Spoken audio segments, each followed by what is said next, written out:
Well, there's a problem that people still want to stick to this initial narrative that they believed and that they espoused. They repeated it. And so they'll still fight you on this today.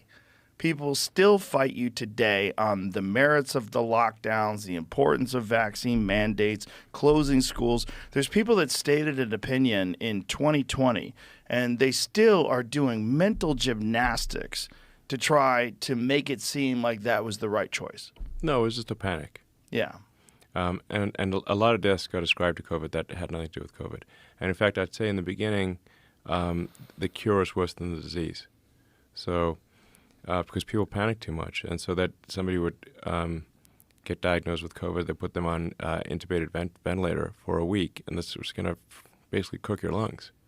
So if you're on Puro 2 under pressure with a tube stuck down your throat and under anesthetic, this is very bad for you. Like, it's one thing if you do that for a couple hours for an operation, but you do that for a week, it's gonna roast your lungs. Like the air that we're breathing right now is 78% nitrogen, 1% argon, about 21% oxygen, and some miscellaneous.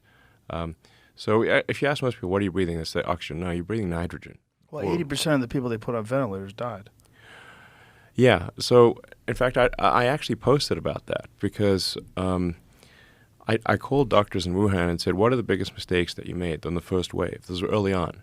And they said, we put far too many people on intubated ventilators. So then I actually posted on Twitter at the time and said, hey, what I'm hearing from Wuhan is that they made a big mistake in putting people on intubated ventilators for an extended period. And that this is actually what is damaging the lungs, not COVID. It's the treatment. The cure is worse than the disease. And people yelled at me and said, I'm not a doctor. I'm like, yeah, but I do make spaceships with life support systems. What do you do? Well, again, there was this very bizarre narrative that you had to believe everything that the government was telling you. You had to believe everything the CDC was telling you. And that even as time went on and we realized, hey, it looks like this came from a fucking lab. Like, even as time went on, disputing that would get you banned. It would get you kicked off of YouTube.